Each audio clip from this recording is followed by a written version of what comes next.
Hay una listita de temas que nos sugiere el Salmo 37.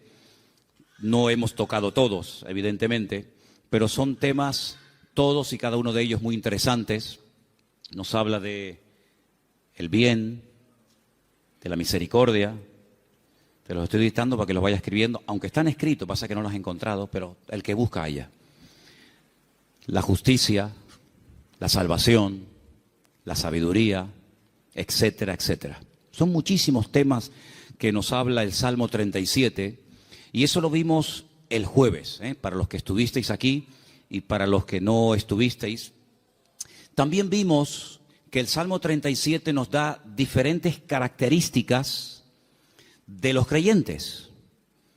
Hay momentos en que los llama santos, los llama íntegros, los llama pacíficos, los llama justos. En fin, hay diferentes características de la gente que ha depositado y ha puesto su confianza en el Señor. También nos habla de diferentes características de la gente mala. De hecho, hay un texto que dice que hay gente mala. Hay gente que está bajo maldición. Hablamos un poquito el jueves. ¿Qué es eso de las maldiciones?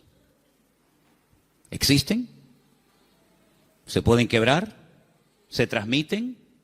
De todo eso hablamos un poquito el jueves, porque también el Salmo 37 nos habla de los que están bendecidos. Así que habla de los que están bendecidos y de los que están bajo alguna maldición. Y pusimos el ejemplo de los cananeos, que eran los nietos o eran descendientes de uno de los hijos de Noé, y cómo Noé maldijo a Canaán, no a Can, su hijo, sino a Canaán, y de la cual vienen toda la raza, todas las naciones de los cananeos, todas las tribus, pueblos que estaban allí, y cómo eran personas que tenían unas características típicas de los cananeos. Una promiscuidad sexual terrible, idólatras, agresivos, salvajes realmente. Y todo eso nos lo sugiere el Salmo 37. Y el Salmo 37 también nos ayuda a superar ciertas y determinadas actitudes que, si no las cortamos de raíz, se pueden terminar convirtiendo en algo normal en nuestra vida. Por ejemplo, la envidia. La envidia hay que cortarla de raíz. Los celos, la desconfianza. Dice la Biblia que no tenemos que tener envidia, no tenemos que perder los nervios. Después todo eso lo vamos a ver viendo los versículos. Pero el Salmo 37 es un salmo que también nos ayuda a reaccionar ante lo que nosotros podemos considerar una injusticia. Yo pienso que si yo en esta tarde preguntara cuántos de los que están aquí han sentido que en algún momento se han sentido injustamente tratados, pienso que a lo mejor todos levantaríamos la mano, ¿sí o no? A veces por un padre, por una madre, por un pastor, por un jefe en el puesto de trabajo. Todos hemos sido de alguna manera, en algún momento, desde nuestro punto de vista, cuidado, injustamente tratados. ¿Y cómo tengo que reaccionar ante la injusticia? Ante lo que yo esperaba recibir y resulta que he recibido, pero todo lo contrario. El Salmo 37 es el antídoto perfecto. Que por cierto no es la queja. La queja es el lenguaje de los cobardes. La queja mata la fe, debilita el alma. Cuando una persona está todo el santo día quejándose, aunque no hables mucho con él o con ella, la forma como habla, la forma como opina, te está descubriendo el bajísimo nivel espiritual de su vida. El Salmo 37 nos habla de diferentes niveles espirituales. Algunos dirán, pero hay niveles. Claro que lo hay. No todo el mundo tiene la misma fe. No todo el mundo tiene el mismo nivel de paciencia o de amor o de conocimiento de la palabra. Siempre habrá alguien que sepa más que nosotros, ¿sí o no? Cuando ustedes van, por ejemplo, a la Biblia, encuentras momentos en los que el Señor se le queda mirando a un hombre y le dice: tú eres un hombre de mucha fe, grande es tu fe. Y hay momentos que se le queda mirando a otro y le dice: hombre de poca fe. Luego, los dos tenían fe, pero este tenía una gran fe y este tenía fe, pero poca. Entonces, en la vida, no todo el mundo tiene la misma fe, no todo el mundo tiene la misma paciencia, no todo el mundo tiene el mismo conocimiento, el mismo discernimiento espiritual. Eso es normal, eso es así, nos guste o no. Y el Salmo 37 nos da consejos para alcanzar un nivel óptimo en nuestra relación con Dios y no caer en la desilusión, en la desesperanza, en la tristeza, porque dijimos que la tristeza, estoy preparando un mensaje, ya lo daré en su momento. Bueno, estoy preparando un montón de mensajes, pero uno de los que estoy preparando son las distintas caras o disfraces que se pone el orgullo. El orgullo se disfraza, se camufla, a veces de religioso, de espiritualidad, pero a veces el orgullo, y usted dirá, ¿sí? Me suena raro eso. Bueno, el orgullo a veces se disfraza de tristeza. La gente tiene una tristeza y en el fondo es porque tiene un problema con el orgullo. ¿Por qué estás triste? Le preguntas a alguien. No, porque no he recibido lo que tenía que esperar o esperaba recibir, porque no me han tratado como yo esperaba y estoy triste. Y a veces es un orgullo camuflado, porque cuando nosotros pasamos por la vida por una circunstancia difícil, en la economía, un problema en el matrimonio, o de la índole que sea, Dios te está tratando, ¿o no? Dios está tratando contigo. Y hay gente que no le gusta y se rebelan contra la forma como Dios le está tratando. Entonces, sin palabras, le está diciendo a Dios, yo no merezco este trato, ¿eh? Parece que la tienes tomada conmigo. Es como yo le decía a mis padres, es que los profesores la tienen cogida conmigo. Todos, el de matemática, el de geografía, todos la tenían cogida conmigo. Y siempre la culpa la tiene, si no es el gobierno, es el pastor, si no es el marido, si no es la mujer, si no es Dios, si no es el diablo. Siempre alguien tiene la culpa, menos yo. Y el Salmo 37 es una radiografía de una realidad. La realidad presente. Dijimos el primer día, les recuerdo, que el pasado no existe. ¿Amén? El pasado no existe, no podemos presentarlo, no podemos pesarlo, no podemos medirlo, no podemos tocarlo, no podemos verlo. Es algo abstracto. ¿Dónde está el pasado? Está aquí. Yo lo puedo recordar, hombre, no todo, pero el pasado lo tengo en la cabeza. Y hay personas que viven ancladas en el pasado. O bien porque el pasado fue pésimo y les marcó, o bien porque el pasado, según ellos creen, fue mejor que su presente. Pero ya leímos el otro día un versículo en el libro de Eclesiastés, donde dice que no es sabio y no está bueno decir, no es sabio opinar o decir que los tiempos pasados fueron mejores que estos, sino que cada tiempo tiene su característica, y si tú tienes que mirar a tu pasado para recordar algo bonito, es que tú no tienes presente. Ahora, nosotros no podemos modificar el pasado. Si yo no puedo modificar el lugar donde nací, ni la fecha, ni la hora, yo no puedo modificar el pasado, pero sí puedo echar a perder mi futuro. Dile al que está a tu lado, tu pasado no lo puedes cambiar, pero puedes echar a perder tu futuro. Ay, amigo. Yo no puedo evitar que ayer, o antes de ayer, o hace 10 años, o hace 20 años, me ocurriera aquella cosa que me hizo tanto daño. Ahí está, yo no lo puedo evitar, ya está hecho. Hombre, puedo evitar que el pasado me controle, puedo evitar que el pasado me manipule y condicione mi estilo de vida en el presente, pero cuidado, porque hay ciertas actitudes que como tú las mantengas y las cultives y las desarrolles, lo que estás haciendo es sembrar, pero sembrar mal, y puedes llegar a estropear tu futuro y lógicamente también tu presente. Así que el Salmo 37 es un antídoto contra tantas cosas que yo les animo a que si pudierais incluso hasta aprenderlo de memoria, hicierais un intento por aprenderlo de memoria. A lo mejor si en casa sois 4 o 5, pues decir, bueno, vamos a aprender cada uno, papá, aprende tú 5 versículos. Mamá, tú otros 5, yo otros 6. Hasta el perro puede, si tuvieras loro, hasta el loro podría aprender algún texto. Apréndanse el Salmo 37, es excelente. Vamos a ver hoy los 10 mandamientos del Salmo 37. Y ya te he dado tiempo de sobra, Saray, para que los encuentres. Los tenemos ahí en la pizarra, ¿verdad? Amén, qué bueno, estupendo. Vamos a leerlos todos, los 10 mandamientos del Salmo 37. Después vamos a leerlos en los versículos correspondientes. Primero, fuerte, confía en Dios. Después, con los ojos cerrados, sin mirar a la pizarra, tenemos que repetir los 10, así que vete aprendiéndotelos. Número 1 era, confía en Dios. Segundo, hacer el bien. Confía en Dios, y hacer el bien. Vamos bien. Tercero, deleítate o deleitarse en Dios. Confía en Dios, haz el bien, deleitarse en Dios. Bien, hasta ahí llego. Venga, otro más. 4, encomendarse a Dios. Bien, confía en Dios, hacer el bien, deleitarme en Dios, encomendar a Dios mi vida. Venga, el 5, guardar silencio.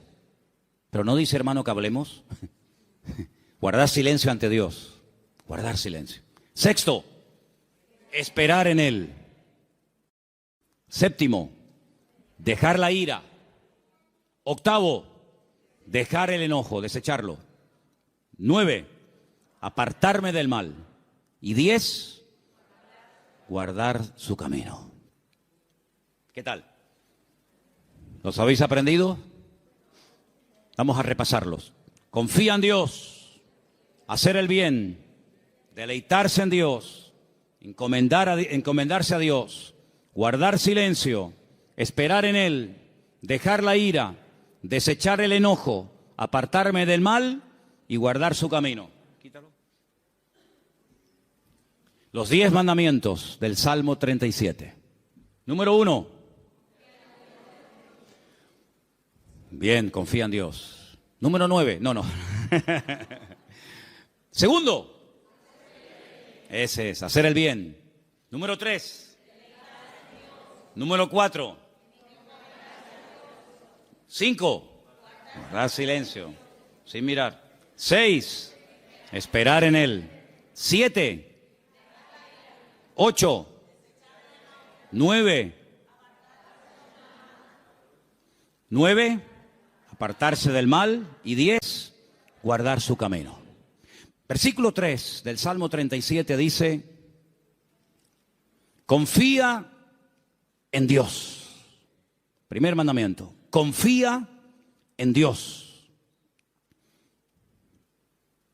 Fiarme de Dios. Depositar toda mi vida en sus manos, sabiendo que no hay vida más segura que cuando yo pongo mi confianza totalmente en el Señor. No digo que pongas parte de tu vida o parte de tu negocio o parte de tu tiempo en las manos del Señor y otra parte, no. 100% tu confianza en Dios. Porque algunos dicen, no, yo confío en Dios. Pero cuando se les abre la cartera y se les cae al suelo tienen la Bonoloto, los ciegos. Hay uno que también es de los discapacitados. Ese, lo conoces, ¿no? Ese. ¿Qué más hay? Rasca. No, yo confío en Dios. Ya te veo. Ay, amigo. Pero por la mañana se levantan y leen el horóscopo. Pero claro, depende si compras el día o compras el diario de avisos o compras, depende de qué periódico compres, te dirá una cosa o te dirá otra. ¿Confiamos en Dios 100% o no? ¿Se puede uno fiar de ese Dios? ¿Ha dado pruebas históricas a lo largo del tiempo que se puede uno fiar de Él? ¿Que no te va a fallar? Dice la Biblia, hay centenares de versículos, pero uno de ellos dice, aunque tu padre y tu madre te abandonen, yo nunca te abandonaré. Nunca, jamás. ¿Puede un padre y una madre abandonar a un hijo? Bueno, no será la primera ni la última, lamentablemente. Ha ocurrido. Pero Dios jamás te abandonará. Nunca. Nunca te abandonará. Tú a Él sí, puede ser, pero Él a ti jamás. Dice que nos agarra, nos toma de la mano derecha y nos dice, no temas, yo estoy contigo, yo te ayudo. Por lo tanto, Él ha dado millones de demostraciones a lo largo del tiempo, no solamente a otros pueblos y a otras naciones y a otras iglesias y a otros hermanos, sino a nosotros mismos, de que podemos confiar 100% en nuestro Dios. Y cuando mi vida está 100% en sus manos, el temor no tiene cabida. La inseguridad, la queja, la desconfianza. Porque yo me fío de que al haber depositado mi vida en sus manos, Él me va a pastorear, Él me va a guiar y Él me va a ayudar en todo momento, lugar y circunstancia. Y si Él permite que yo pase por una situación, digamos, difícil, por una situación que me hace sufrir o llorar, por algo será, aunque no lo entienda. Pero yo he dicho muchas veces que el Señor no nos ha llamado a entenderlo siempre todo, pero a obedecer y a fiarnos de Dios siempre. ¿Cuántos dicen amén? Por lo tanto, el primer mandamiento es lo que va a marcar la diferencia entre una vida y otra. Una confianza total en Dios. Sé que mi Dios me va a cuidar, me va a proteger, y hay un salmo que dice, y aún más allá de la muerte, el Señor me guiará. Porque mi vida ha sido comprada con su sangre, y para Él soy su hijo, y el Señor nunca, jamás abandonará a sus hijos. Pero en el mismo versículo 3, donde hemos leído, confía en el Señor, dice, haz el bien. Es decir, como dijimos el otro día, no estés de brazos cruzados, mantén una vida activa en el Señor. No, yo confío en Dios. Sí, pero tú ni oras, ni te congregas, ni lees la Biblia, ni estudias la palabra, ni te involucras. Sí, confías en Dios, pero es una vida light, es una vida sin compromiso. Es una vida donde, venga, hoy quiero orar, pues oro 3 horas. Mañana no quiero orar, pues no oro. No. Es una vida de constancia, de perseverancia, una vida de disciplina. La vida de un cristiano tiene que ser una vida disciplinada, no una vida caracterizada por el desorden, guiado por emociones, por sentimientos, que son al fin y al cabo pasajeros y traicioneros, sino de tener determinación. Yo quiero agradar al Señor y yo me voy a esforzar en hacer lo que la Biblia me pide y me dice el Señor que debo hacer. Porque no solamente, lo dije el otro día, espero que lo recordéis, que la vida cristiana, la vida de un cristiano, digamos, normal, no solamente consiste en dejar, me faltaría más, dejar de hacer ciertas cosas, sino hacer otras. Y la vida de muchos creyentes es que no hacen nada malo, aparentemente, pero tampoco hacen nada bueno. Y por ahí leímos la semana pasada un texto de Santiago, donde dice el texto, el que sabe hacer lo bueno y no lo está haciendo, está pecando. ¿Cuántas personas están pecando sin querer? ¿Cuántas personas saben que hay que hacer algo, pero no lo hacen? Por lo tanto, no te jactes ni presumas de que ya no hago cosas malas, porque el que sabe hacer lo bueno y no lo está haciendo, está pecando no por acción, sino por omisión. Está olvidando que tiene una responsabilidad delante del Señor de hacer, de actuar, de vivir en consecuencia la fe que dice que tiene en el Señor. Y en ese hacer, en esa confianza que he depositado en Dios, comienzo a disfrutar de mi relación con Dios, a deleitarme en Dios. Comienzo a tener placer de ser cristiano. Ser creyente no es una desgracia, hermanos. No es una pesada cruz que me martiriza, donde no disfruto de nada, sino yo creo que es más bien todo lo contrario. El creyente tiene que aprender a disfrutar de lo que tiene ya, ahora. ¿Cuántos dicen amén? Y dice, bueno, pero ¿qué tengo?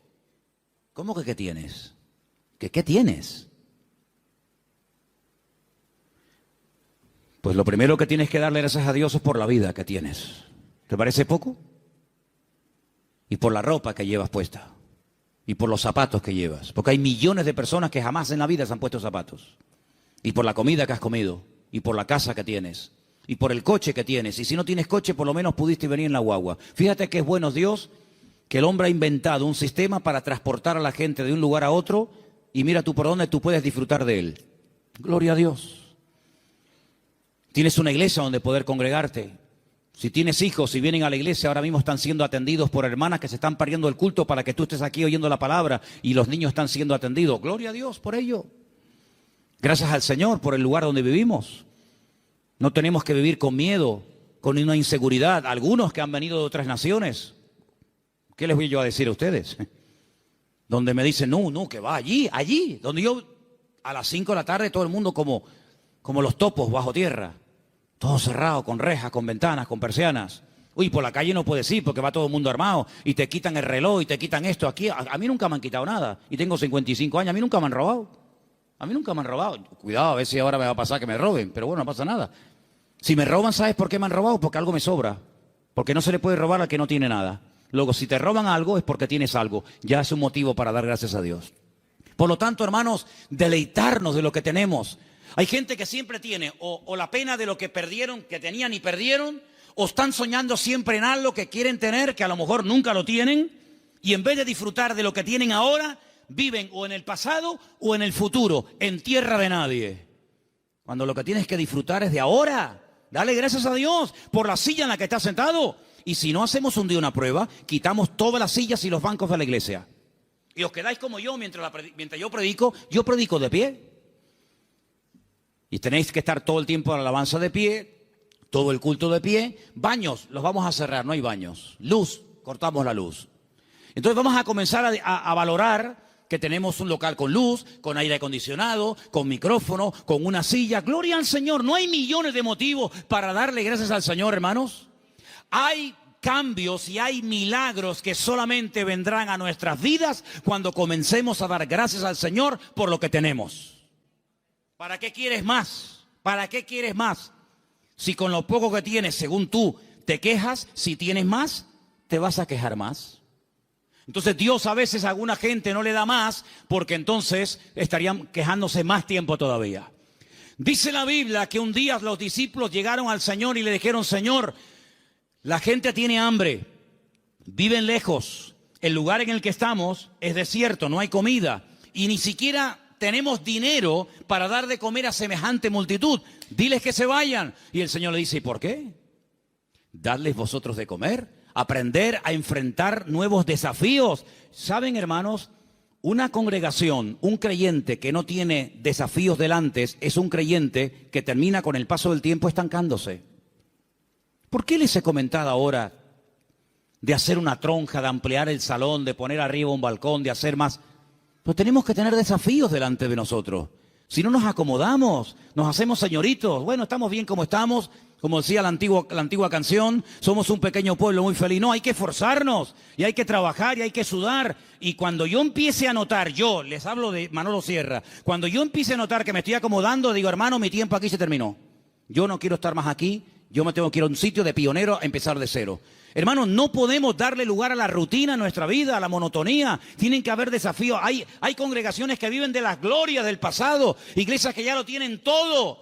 Y te das cuenta que les hace falta todavía tantas cosas, como le dice la Odisea. Nos hemos enriquecido, no nos hace falta de nada. Y el Señor estaba en la puerta de la iglesia llamando, dice: si alguno oye mi voz, entraré a él, cenaré con él y él conmigo. Habían perdido lo más grandioso y hermoso que puede tener una congregación, que es la presencia del Señor. La habían perdido y ni siquiera se habían dado cuenta. ¿Cuántas cosas hay por ahí así que nos dejan con la boca abierta? Por lo tanto, hermano, vamos a deleitarnos en el Señor, vamos a disfrutar de la vida. ¿No dice la Biblia: deleítate con la mujer de tu juventud? ¿No dice eso la Biblia? En la mía sí. Algunos me vienen diciendo: pero eso dice la Biblia. Uy, más todavía. Con la mujer de tu juventud, que sus caricias te satisfagan en todo tiempo. Así que ya saben, yo me deleito, pero tú me haces caricias. Eso dice la Biblia: deleítate con sus caricias. Gloria a Dios. Dale gracias a Dios por tus hijos. ¿Cuándo fue la última vez que dijiste: te doy gracias por mi hijo? Pero es que ella tiene 80 años, no importa. Otros lo perdieron cuando tenía 20. Y el Señor te lo ha dado a ti 40 años. Ay, amigo. Dale gracias a Dios por tu madre, por tu padre. Dale gracias a Dios por el pastor que tienes, porque de momento es el único que tiene. Es lo que hay. Dale gracias a Dios por todo lo que tienes cada día. Y cada vez que comas, di: Señor, hoy han muerto 17,000 personas de hambre en el mundo y yo no seré una de ellas. Yo ahora tengo algo para llevarme a la boca. Gloria a Dios. Comenzar a regocijarnos en el Señor. Hermanos, que la gente diga: pero ¿qué tiene esa gente que no se quejan? ¿Qué tenemos? El Dios más grande y más maravilloso que jamás se pueden encontrar por la vida. ¿Cuántos dicen amén? Eso es lo que tenemos. ¡Aleluya! Gloria a Dios. Amén. Pero el quinto mandamiento, el primero era: confía en Dios. El segundo era hacer el bien. El tercero era deleitarme en Dios. El cuarto era encomendar a Dios, poner todo, mi vida, mis negocios, mi futuro, mis planes, todo en las manos del Señor. Pero el quinto es muy bueno. ¿Cuál era? Guarda silencio. Ay, amigo. Ay, amigo. Yo ya les conté una vez, yo sé que ya se lo conté, algunos dirán, eso ya lo contaste, sí, pero te lo voy a contar otra vez. En la antigua Grecia se le daba mucha importancia a la oratoria, a hablar en público. De hecho, había escuelas muy famosas que hasta el día de hoy, en marketing y en muchas escuelas, se emplean las técnicas de aquella época, donde los griegos le daban mucha importancia al hablar en público, a perder el miedo escénico, etcétera. Y había un famoso maestro de una de las escuelas griegas que cobraba por enseñar oratoria, por enseñar a hablar correctamente en público a la gente. Y vino un día un chico y le dijo que quería que este maestro le diera clases. Y el maestro le dijo, a ti te voy a cobrar el doble de lo que le cobra a todos los demás alumnos. Y este dijo, ¿a mí el doble? ¿Por qué? Dice, porque contigo voy a tener el doble de trabajo. Contigo voy a perder mucho tiempo primeramente a enseñarte a que te calles. Y cuando aprendas a guardar silencio, es cuando por fin podré comenzar a enseñarte a hablar. Pero quieres comenzar a hablar, y para comenzar a hablar hay que aprender a estar en silencio. ¿Saben que el silencio es algo que se utilizó durante mucho tiempo en algunos lugares como tortura? Poner a una persona en un lugar donde no oía ningún tipo de ruido. Y en algunos casos la gente se terminaba volviendo loca. Pero muchas de las grandes cosas que Dios ha revelado a lo largo de la historia, grandes hombres de Dios, lo ha hecho en la calma, en el silencio. Hay un pasaje muy interesante donde un profeta llamado Elías, un gran hombre de Dios, estaba pasando un momento muy difícil en su vida. Se sentía solo, incomprendido, le pidió a Dios que le quitara la vida. En fin, todo lo que ustedes saben. Y hay un momento en el que él sale de la cueva y dice que se produce un terremoto tremendo en la puerta de la cueva, y él ve que ese terremoto es tan tremendo, tan destructivo, que las rocas se partían. Y había un viento huracanado tremendo y todos los árboles caían. Pero dice, pero Dios no estaba en todo aquello. Él estaba acostumbrado a moverse en el barullo, en el ruido, en el follón, en lo espectacular. Y dice que al final de todo sopló un silbo, un viento suave, una cosa muy suave, muy delicada. Y dice, y el Señor estaba en aquel silbo apacible. Hay creyentes que están todo el día hablando y hablando y hablando y hablando, y muy pocas veces oyen o tienen tiempo para oír la voz de Dios. Búscate un lugar tranquilo, donde tú puedas estar tranquilo, sin televisión, sin internet, sin niños, sin el perro, sin el gato, sin fulano y mengano, donde puedas estar tranquilo, tranquila, pensando en lo que está pasando en tu vida, aprendiendo a interpretar las circunstancias que te rodean. Si algo bueno tiene el silencio, es que tiene una parte terapéutica, ayuda al hombre a meditar y a reflexionar. ¿Qué estoy haciendo con mi vida? Me he plantado ya con una edad en la vida. ¿Qué le está pasando a mi hijo? Que lo veo últimamente muy callado, o muy hablador, o muy atontado, o muy espabilado. ¿Qué está pasando en el ambiente? Y es en esos momentos de calma, de quietud, de silencio ante la presencia del Señor, donde el Señor te puede revelar y te puede mostrar cosas que en el barullo, en el follón y en el ruido no se captan. Por eso este mandamiento de guardar silencio significa aprendamos a meditar tranquilamente en la presencia del Señor. Vivimos en una sociedad muy ruidosa. España es uno de los países más ruidosos de Europa. Sales por las calles y desde que te levantas por la mañana, prácticamente hasta que te acuestas, hay ruido constantemente. Y por la noche ni te cuento. En la quietud de la noche es cuando vienen a recoger los camiones la basura. ¿Sí o no? No pasa por tu barrio, estás tranquilo en tu casa y de repente ¡bim, bam, pim, pum, pam, pam! Y dices, Dios, ¿pero qué pasó? Sale el camión de la basura. Al rato viene el camión que está regando. Al otro rato viene el camión que se lleva el vidrio. Y es un follón tremendo, ¿sí o no? Bueno, hermanos, aprendamos a estar tranquilos en la presencia del Señor. Aprendamos a decir, Señor, ¿hay algo que me quieres decir? ¿Hay algo que me quieres compartir? Ese guardar silencio significa aprender a reflexionar en Dios. Oye, mira, ahora no me molesten. Yo tengo una cita con mi Dios. Quiero estar tranquilo, no quiero que nadie me moleste. No, que si me llaman, que esperen. Que me llamen más tarde, que no se va a hundir el mundo. Y quiero estar a solas con el Señor, con su palabra. Como decía un pastor amigo mío, un minuto, Manolo, un minuto bien pasado en calma, en quietud, en la presencia del Señor, puede cambiar una vida. Pero ¿sabes cuál es la cruda realidad? Y no es cuestión de que ustedes se sientan mal ni acusándolos, ni mucho menos. Hay creyentes que a veces no tienen ni 5 minutos en el día, es tremendo esto, ni 5 minutos en el día para estar tranquilos, solamente estar quietos en la presencia del Señor. Cuando teníamos las clases, que hemos dado algunas clases en la iglesia de hermenéutica, de homilética y otras asignaturas, ¿cómo empezábamos la clase? ¿Os acordáis? Venían del trabajo, venían de la calle, una con el abanico, el otro sudando, el otro que llegó tarde. Decía, hermanos, vamos a guardar un minuto de silencio. Claro, algunos pensaban al principio que se había muerto algún hermano de la iglesia. O sea, un minuto de silencio, ¿qué pasó? Digo, no, tranquilo. Y a algunos se les hacía eterno, eterno. O sea, un minuto, qué largo se me ha hecho. Hermanos, aprendamos a estar quietos en la presencia del Señor, aprender a observar, aprender a interpretar lo que está ocurriendo a nuestro alrededor. El sexto era esperar en Él. ¿Saben que una de las cosas que yo peor llevo en la vida es esperar? No me gustan las colas. El otro día me enseñaba un hermano de la iglesia, por no estar dando nombres, me enseñaba una fotografía que habían sacado desde una ventana donde se veía un grupo bastante numeroso de gente haciendo cola, esperando. Me decía, esta es una de las colas que la gente tiene que hacer para ver si puede comprar algo de azúcar. Y yo decía, bueno, pues yo me acostumbraría, mira que para mí sería tremendo esto, ¿no? Pero yo digo, bueno, yo me acostumbraría a vivir sin comer azúcar, porque yo para estar 2 horas, 4 horas para un paquete de azúcar, y me dice otra persona, sí, pero es que también tienes que hacer cola para comprar la leche. Digo, bueno, pues, no sé, me acostumbraría a no beber leche.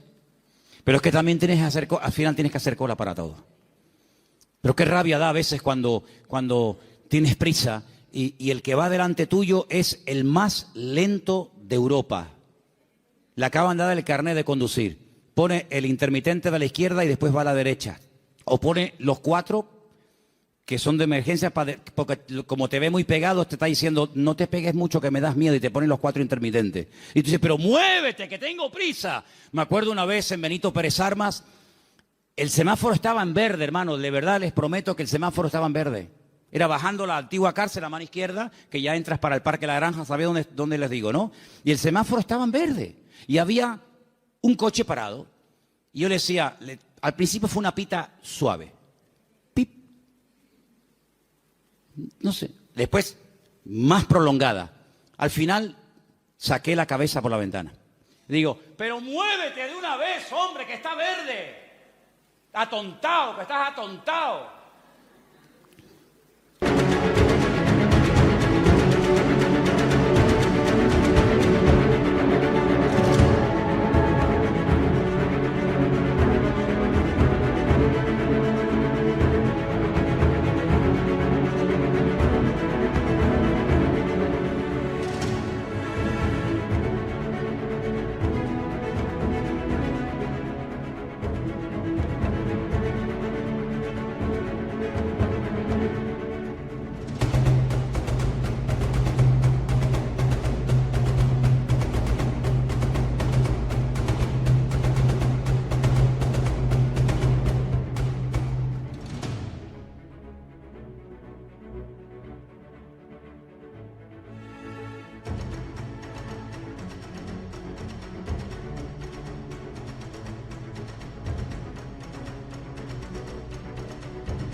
Y sacó la cabeza una señora y me dice, hola, pastor, ¿cómo está, hermano?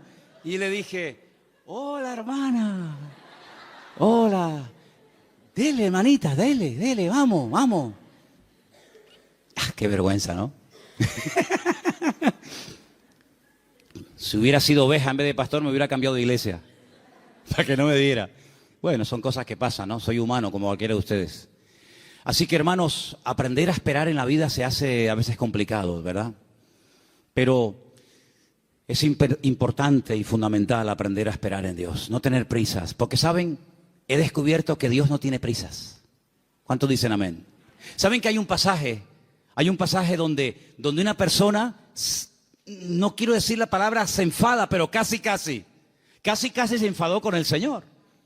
Porque nunca le había pedido nada, nunca. Sabían que el Señor siempre estaba muy ocupado, sabían que el Señor siempre estaba viajando, hablando por aquí, predicando, y nunca le habían pedido nada. Solamente un día le pidieron un favor, y el favor era muy concreto, muy directo. Señor, el que amas está enfermo, como diciendo, Señor, ven pronto. Y dice la Biblia, saben lo que estoy hablando, ¿verdad? De Lázaro, era amigo de Jesús, vivía en Betania, donde estaba con sus dos hermanas, Marta y María.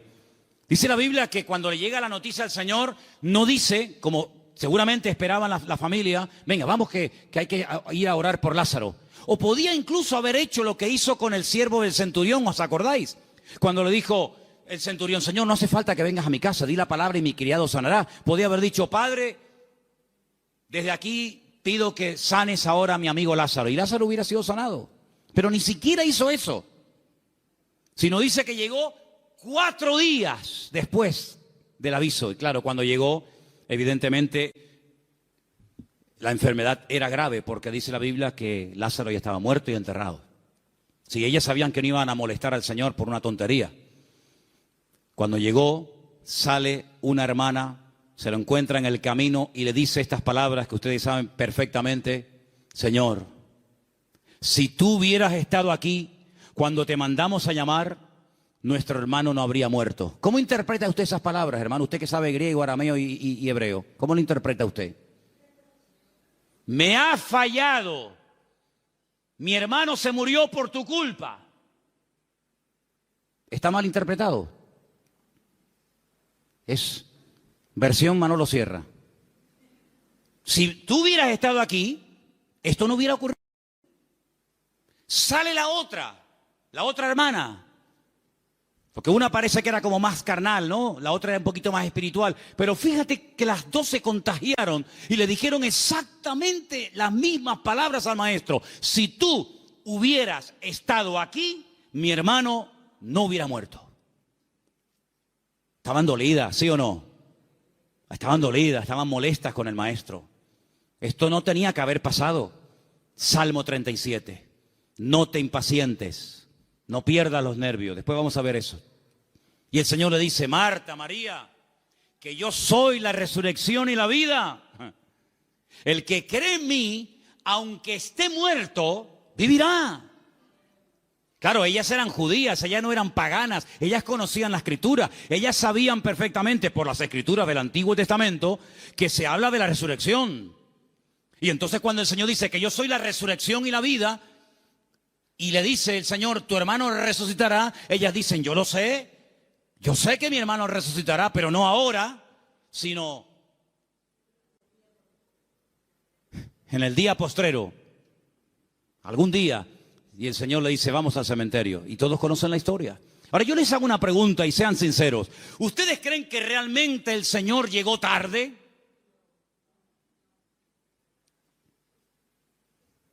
El Señor nunca llega tarde a ninguna casa, a ninguna familia. El Señor siempre llega cuando tiene que llegar. Siempre. Es que si esto hubiera ocurrido media hora antes, sí, pero ocurrió así. El Señor lo quiso así. Y ya está. El Señor llegó cuando, humanamente hablando, según ustedes, ya no hay nada que hacer. Y hay situaciones, escucha bien esto, hermano, porque cuanto antes lo aprendan, algunos, unos más que otros, mejor. Hay situaciones que Dios permite, escucha bien, que Dios permite que lleguen hasta el final. Cuando ya humanamente hablando no hay ninguna posibilidad de cambio. Y el Señor lo permite. Hay otras que no. Hay otras que dicen, no, vamos a hacer esto ahora. Pero hay otras que dicen, tranquilo. Lo va a hacer, pero no ahora. No cuando tú quieras, sino cuando yo quiera y como yo quiera. Y cuando llega al cementerio, hace uno de los milagros más espectaculares que el Señor hizo a lo largo de su ministerio. Levantar a un muerto que hacía 4 días que estaba enterrado. Eso no lo había hecho nunca. Había resucitado personas que estaban aún calientes. ¿Se acuerdan? La hija de Jairo. Cuando llegó, dice, acaba de morir. Luego, si la tocabas, la niña estaba caliente, acaba de morir, pero estaba muerta. Pero el Señor la resucitó. Había otros casos donde dice la Biblia que lo llevaban en la caja para enterrarlo y bueno, los judíos entierran a la gente el mismo día que muere. Por lo tanto, no hacía ni 24 horas que había muerto. Pero nunca el Señor había llegado tan lejos. Nunca el Señor había hecho un milagro de una resurrección después de 4 días. Si ustedes van a Israel, si ustedes han ido a Jerusalén alguna vez conmigo, ustedes van a ver que en todos los cementerios judíos hay una abertura, como una ventana, que es por donde se cree que al tercer día se va el alma. Y ya es como demasiado tarde, ya no hay escapatoria. A los 3 días, a las 72 horas, se va el alma y ya se fue. ¿Cuándo llegó el Señor? Al 4.º día. Cuando ya no había ninguna posibilidad, según la tradición, según la medicina, de levantar a un muerto, es cuando llegó el Señor.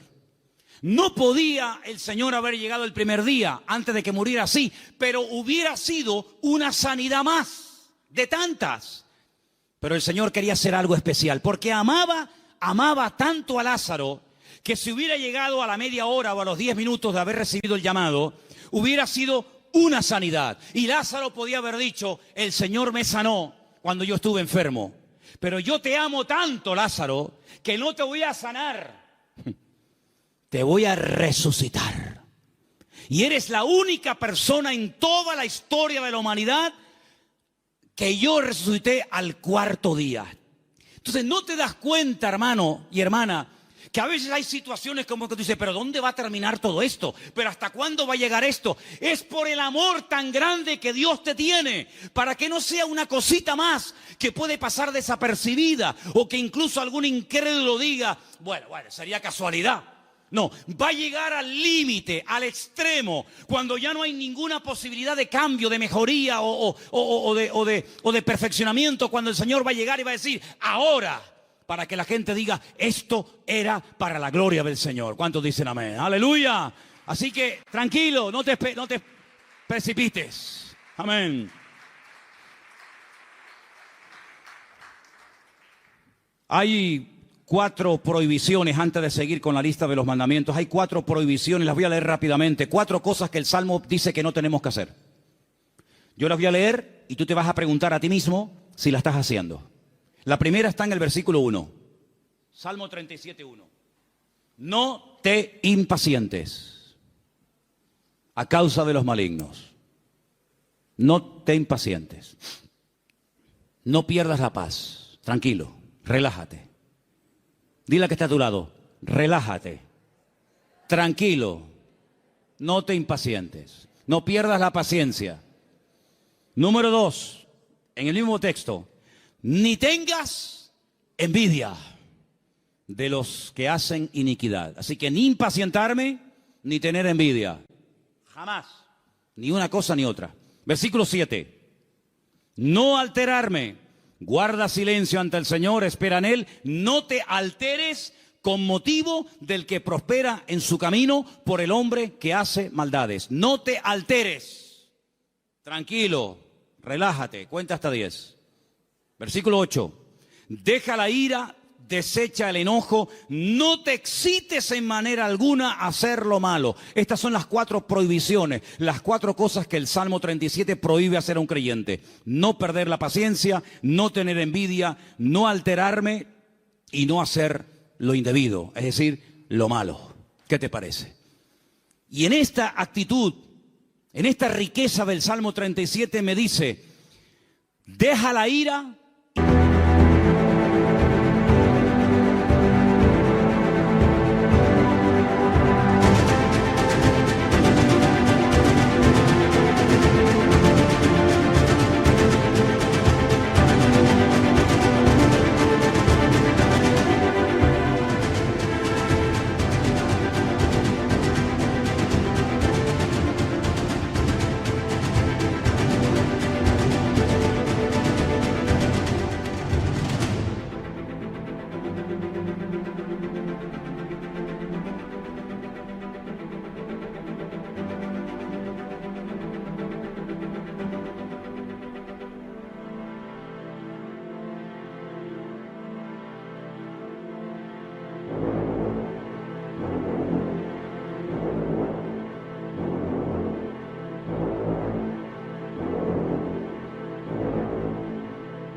y desecha el enojo. Es decir, si te enfadas, vas a comenzar a hacer y a decir tonterías. Cuando una persona está enfadada, ¿tú le has oído las tonterías que dice? Incluso hasta orando dice tonterías. Ya no aguanto más. Y el Señor dice, cállate, machango. Sabrás tú si aguantas o no aguantas. Si yo te mando esto es porque tú aguantas. Pero ya Él lo dijo. Nadie me ama. Las tonterías que uno dice cuando está enfadado, ¿eh? Es como cuando uno está desanimado. Las peores tonterías, las peores barbaridades, los peores insultos, las peores humillaciones se dicen cuando uno está enfadado o desanimado. Y por eso la Biblia dice, no permitas que tu carácter te controle, porque cuando nuestro carácter nos controla, siempre la embarramos. ¿No dicen así los argentinos? O los uruguayos, la embarramos. Metemos la pata. Entonces, pues oye, Señor, ayúdame a tener control, dominio propio, dice la palabra. Dominio propio. Teníamos hace años en una montaña que hay en Llano del Moro, en una torre muy alta, teníamos unas antenas que colocamos allí cuando pusimos la primera emisora de radio cristiana de las Islas Canarias. Y había un hombre que todas las mañanas subía a ese monte y pegaba un grito, pero un grito que se oía en todo el valle, se montaba en el coche y yo creo que se iba a trabajar. Y yo digo, oye, uno dirá que está loco, pero yo creo que este hombre es sabio, ¿eh? Porque el hombre se iba al monte, pegaba un alarido estilo Tarzán, yo creo que tenía algo de espíritu de Tarzán. Gritaba, se montaba en el coche y se iba. Oye, a lo mejor tenemos que irnos a la montaña de los Campitos, procura que no haya nadie, porque claro, si subes por la noche y pegas un alarido estilo hombre lobo allí, van a decir, es que hay un loco aquí, un endemoniado. Pero hermano, ¿sabes qué? Tenemos que aprender a desahogarnos con Dios. ¿Cómo se desahogaba Cristo? Con el Padre. ¿Dónde fue? Al huerto de Getsemaní. Y en el huerto de Getsemaní dice que agonizaba, lloraba, clamaba, allí peleaba, y cuando salía y se levantaba y le decían, venimos a aprender a Jesús, dice, yo soy. ¡Pum! Y caían todos al suelo. En otras palabras, era un hombre que no descargaba en los demás su enojo, su enfado, lo que fuera, sino que aprendía a desahogar su alma delante del Padre. Y eso es algo que tenemos que aprender todos, hermano. Porque hay gente que está contenida. Y hermano, el tranquilito, el que no se enfada nunca, cuando se enfada, échate a correr, ¿eh? Échate a correr. Dice, no, este es bobo. Este no se enfada nunca. Cuando se enfada, apaga la luz y vámonos, ¿eh? Porque es el increíble Hulk. Que por cierto, me encontré en la puerta de la iglesia allí 2 puños del increíble Hulk. No sé si a alguien se le cayeron. ¿Los puedes enseñar? No sé quién trajo eso, pero bueno, ahí están. Yo dije el otro día, y según el Salmo 37 y otros, hay 2 vías de escape, 2 válvulas de escape que Dios ha puesto en el ser humano que tiene que usarlas. Una es el llanto y otra es la risa. Claro, como te enseñaron que los hombres no lloran, pues está trancado. Y como tampoco no es la alegría de la huerta, dicho sea de paso, pues tampoco se ríe. Entonces ni llora ni ríe. Y un día va a explotar. Un día va a explotar más de uno. Pero aprende a reírte en el Señor. Aprende a llorar en la presencia del Señor. No dice la Biblia, bienaventurados los que no se ríen. Bienaventurados los que no lloran. ¿Lo habéis leído alguna vez? Yo tampoco. Bienaventurados los que lloran, dice la Biblia. Pues llora, mija, llora. Llora delante del Señor. Llora, hermano y hermana, delante del Señor. Señor, lloro de esto, lloro por aquello, lloro por tal, lloro por cual. Y te aseguro que tu alma se va a descargar, se va a desahogar. Y cuando salga, vas a salir con las fuerzas renovadas. Vas a salir levantado por el Señor. Vas a salir bendecido. Pero no vivas una vida hermética, trancada. Porque ni Cristo vivió así. Él dice la Biblia que se quebrantó y lloró y sudó grandes gotas de sangre. Y se desahogó delante del Padre. Ahora, ¿qué hace la gente? Se desahoga con una botella de vino en la mano, se desahoga metiéndose un pico de heroína, se desahoga haciendo no sé qué y no sé cuánto, echándole la bronca a la mujer, al hijo, pegándole una paliza al otro. No, esas no son las formas, esos son los métodos mundanos. La forma de Dios es que aprendas a ir a la presencia del Señor y abrir tu corazón y decirle: Señor, no aguanto más. Y en la Biblia encontramos grandísimos hombres de Dios que lloraron a gritos, dice la Biblia. Sí. A gritos lloraron. ¿Quién? José. Lo dije el otro día cuando compartía de este mismo salmo. Dice que ya no aguantaba más. Léalo, textualmente lo estoy citando. Ya no podía contenerse más. Ya llegó al límite. Oye, me venden mis hermanos. Les pido por favor que se apiaden de mí, que me saquen de este pozo que tenía que haber escorpiones y serpientes. No me hacen ni caso. Me quitan las prendas, me llevan desnudo a Egipto. ¿Yo qué pinto en Egipto? Un país de idolatría, un país de una promiscuidad terrible, de idolatría por todos lados. De repente llega allí, no sabe hablar el idioma, desnudo, lo compran como esclavo. De ser el niño bonito y amado del padre, pasa a ser un esclavo, un sirviente, sin derechos, tratado al trancazo. Por querer vivir una vida recta y honesta y santa delante del Señor. Lo acusan de algo que él nunca había hecho. ¡Pum! A la cárcel, sin comérselo ni bebérselo, ahora en la cárcel. Allí con delincuentes, con asesinos, con violadores, con lo peor. Y ahora, ¿y cuándo voy a salir yo de aquí? Yo qué sé, no tengo abogado, yo ni siquiera sé expresarme en el idioma de este país. Cuando sale de allí, Dios lo levanta, lo bendice, lo prospera. Y cuando ve venir a sus hermanos, no permitió que la ira, que el enojo, que la rabia dijera: ahora que tengo poder. Porque cuántas veces yo he dicho de este mismo púlpito: si quieres conocer a un hombre de verdad, si quieres conocer a un pastor de verdad, si quieres conocer a una persona de verdad, dale poder y dale dinero. Claro, el coleta, el otro que, en fin, y el otro, es muy fácil criticar lo que hacen los demás, que yo no defiendo a nadie, ahí me da igual, para mí son todos iguales.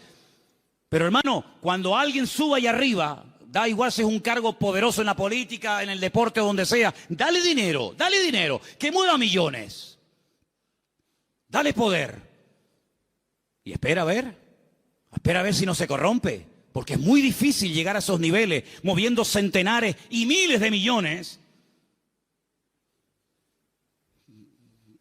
Que tenga la cabeza bien amueblada. Ay, amigo. José ahora tiene poder, es el hombre más poderoso de la tierra después de Faraón. No se mueve ni una hoja sin su permiso.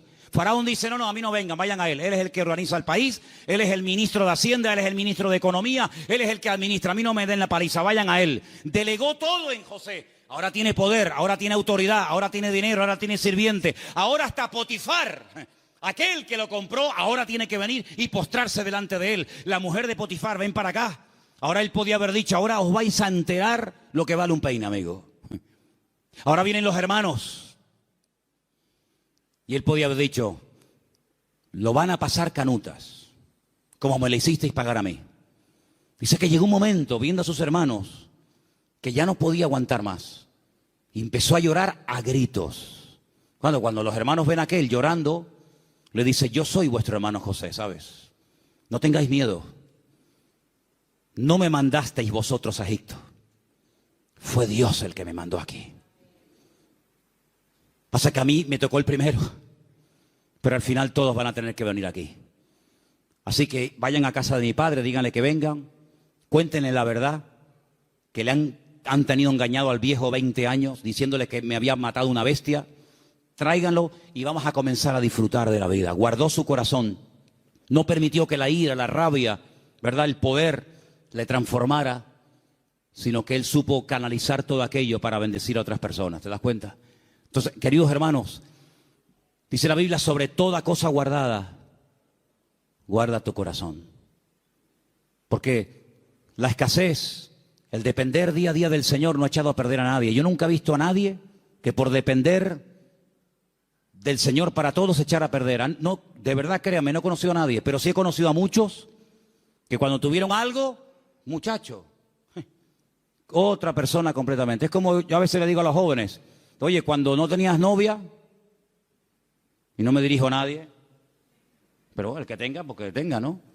O cuando no tenías novio, oye, eras encantadora, saludabas a todo el mundo, venías temprano al culto, te ibas la última. Ahora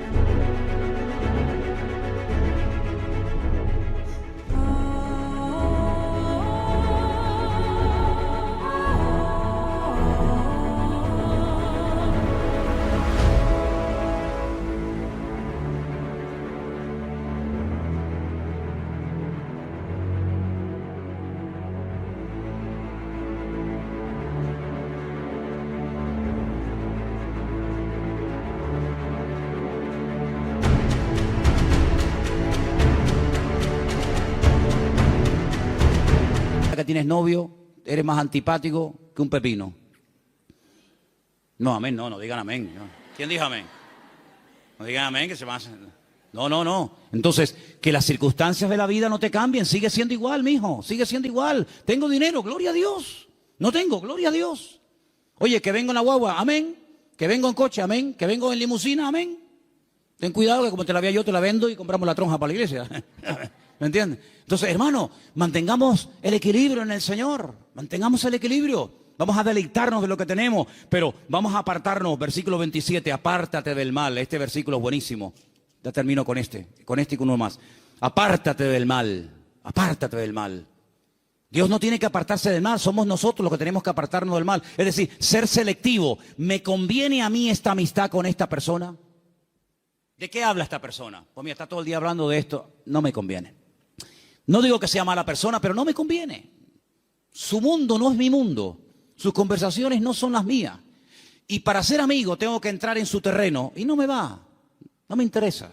Apártate del mal. Aprender a retirarse a tiempo. Mira, no me conviene esta amistad, no me conviene este lugar, no me conviene estar todo el día con esto. Eso es lo que dice la Biblia. No son prohibiciones porque lo digo yo y punto. No, sino es por tu bien. Apártate del mal. Porque el mal difícilmente se aparta de uno. Escúchame bien. Generalmente el que tiene que apartarse del pecado es uno. El pecado generalmente no se aparta de ti. Tú sales a la calle y hay más droga que antes. Y más alcohol que antes, y más mentira, y más de todo que antes. Luego, el mal difícilmente se aparta de una persona. Te tendrás que ir a vivir al Valle de Ucanca allí solo, y ni siquiera allí. Porque decía Pablo, miserable de mí, ¿quién me librará de este cuerpo de muerte? Por lo tanto, apártate del mal, sé selectivo. Dice, mira, no me conviene este camino. Dice que el simple ve el peligro y pasa justamente por el peligro. El prudente dice, no me conviene ir por ahí. Voy a dar la vuelta. Es más largo, pero no importa. Prefiero dar la vuelta que pasar por ahí que me cortan la cabeza. Apártate del mal, haz el bien. Y dice finalmente, verso 34, el 34 y termino, espera en Dios y guarda su camino. Mantente en el camino del Señor. Pon cuidado en las cosas del Señor. Mantente en Dios. Un día bueno lo tiene cualquiera, pero es mantenerse un día, mantenerse dos. Estar dispuesto a ser tratado. Hay gente que no quiere ser tratada. Hay gente que pierdes la amistad en el momento que dice, mira, eso que estás haciendo no está bien. Eso que estás haciendo es una payasada. Eso que estás haciendo no te conviene. Automáticamente ya le cambió la cara, automáticamente se fueron las amistades. Apartarse del mal, ser sabio, tener ese discernimiento, ese temor a Dios. Esto que estoy haciendo, esto que quiero hacer no me conviene. Guardar el camino del Señor. ¿Qué es lo que le agrada a Dios? ¿Dios haría esto en mi lugar? Eso es lo que tenemos que hacer. Y déjame que te diga algo, porque tengo una frase aquí que apunté estos días. Es mucho más fácil deshacerse del pecado que de las consecuencias del pecado. El pecado no es tan fácil, no es tan difícil dejarlo. Pides perdón a Dios, Dios te perdona y se acabó. Pero amigo, a veces hay consecuencias de un pecado que hiciste que pueden durar años. Y hay gente que en sus cuerpos llevan secuelas del pecado que hicieron hace 40 años, pero a veces las consecuencias están ahí.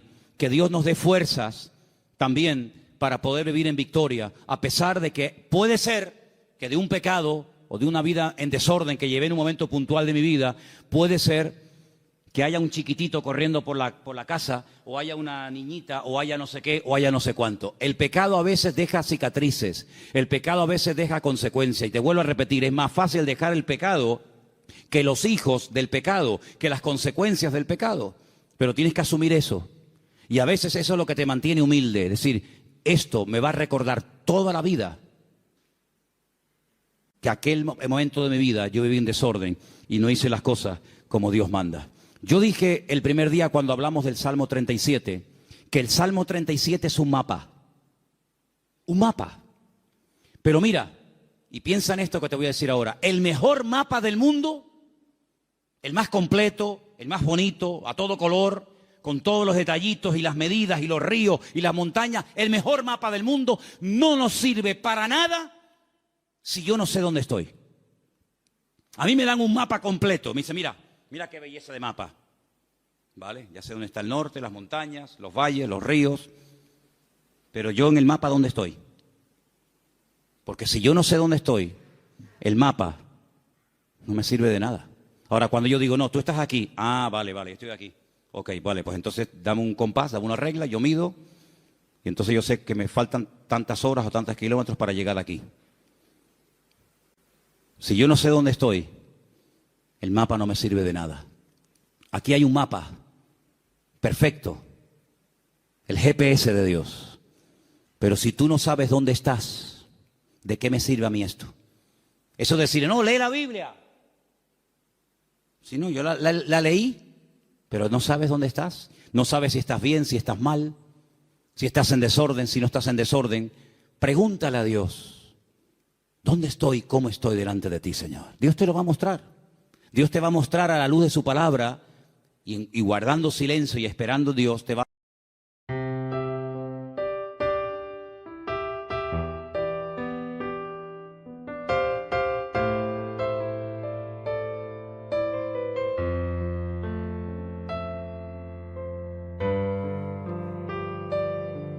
When my heart is heavier, I remember that I have got someone like you in my life.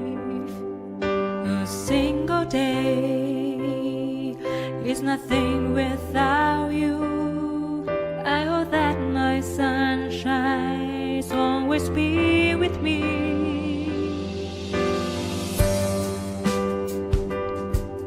Complete me and my being. Your smile cultivates my heart. I am so not me. A mostrar, mira, tú estás en este punto de tu vida. Tú has llegado a un punto en tu vida en el que te has estancado. Esa es tu realidad. Entonces, en base a esa realidad, yo trabajo. Si tú no sabes dónde estás ahora mismo, si tú no sabes cómo estás delante de Dios, vienes al culto y el culto es como una especie de placebo, ¿no? El culto es una especie de cuando me duele la cabeza, me tomo una pastilla, se me fue el dolor de cabeza, pero espérate, a lo mejor tienes algo más y tú te conformas con una pastilla. Y hay cosas en la vida que se solucionan con una pastilla, pero hay otras cosas que se solucionan con una operación. Entonces, ¿en qué punto de tu relación con el Señor tú te encuentras? ¿Tú qué necesitas? ¿Una oración así, un versiculito, o tú necesitas ser operado? Cada uno tiene que examinarse a sí mismo. Y este es el momento en el que tú tienes que decir, Señor, ¿yo verdaderamente estoy cumpliendo esos mandamientos que he leído esta tarde? Confío en Dios, estoy haciendo el bien, me estoy deleitando en ti, Señor. Estoy todo el día agobiado, preocupado, quejándome. ¿Estoy poniendo mi vida en tus manos o llevo una agenda paralela? No, Dios para los domingos, también para el jueves si es que voy. Pero yo tengo una agenda personal y privada. Yo sé lo que voy a hacer en mi vida, esto y hasta aquello. A mí me hace mucha gracia cuando hay gente que me dice, no, él tiene la agenda completa para los próximos 5 años. Cuando dice la Biblia, ¿cómo eres capaz? ¿Cómo eres capaz de presumir del día de mañana si no sabes qué te traerá de sí el día? ¿Tenía Cristo agenda? Dice que somos como el viento, que ni sabemos dónde vamos ni a dónde venimos. Guardamos silencio ante Dios, esperamos en Dios tranquilamente. ¿El carácter está siendo cada vez un aliado nuestro o nos está cada vez traicionando y dominando más? ¿Dejamos la ira, el enojo, nos estamos apartando del mal o cada vez estamos tonteando más con el mal?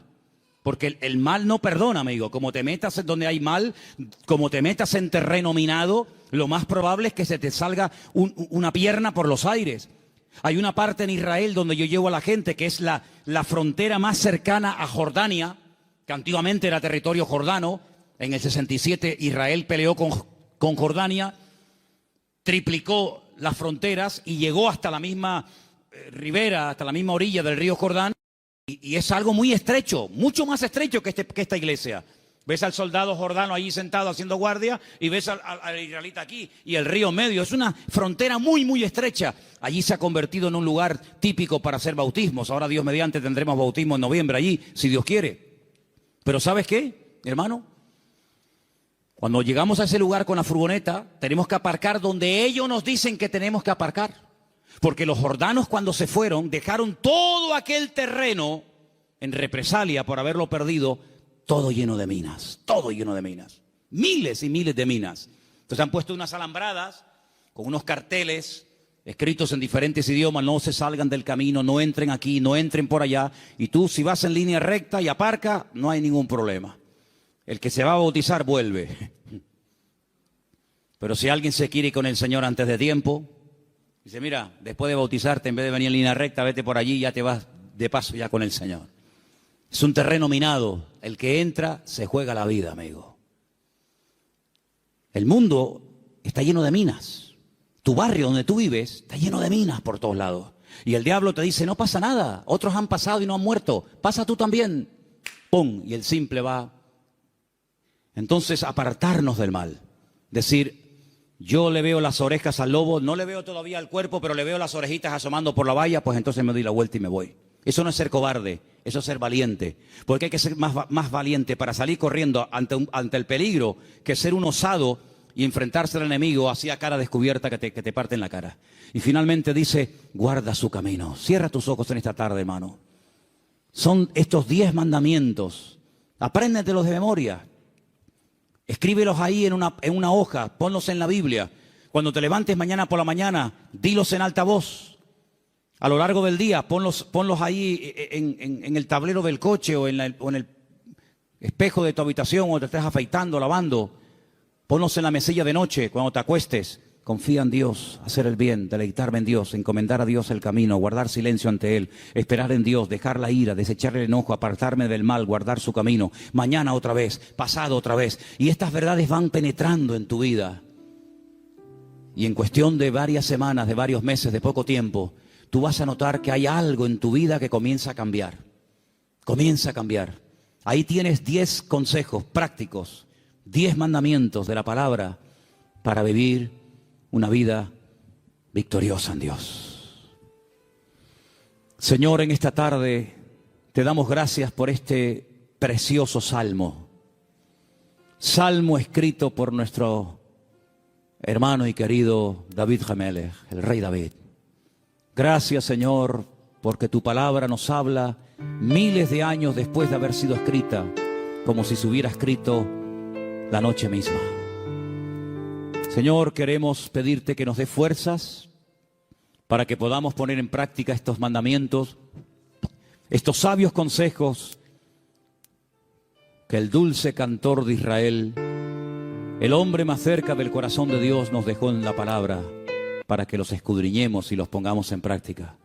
¿Cómo sabía él que hay que apartarse del mal cuando hay tiempo de hacerlo? ¿Cómo sabía él deleitarse en Dios? ¿Cómo sabía David confiar en ti, Señor? ¿Cómo sabía David encomendar, poner la vida en tus manos antes que en el hombre? ¿Cómo habla la voz de la experiencia, Señor?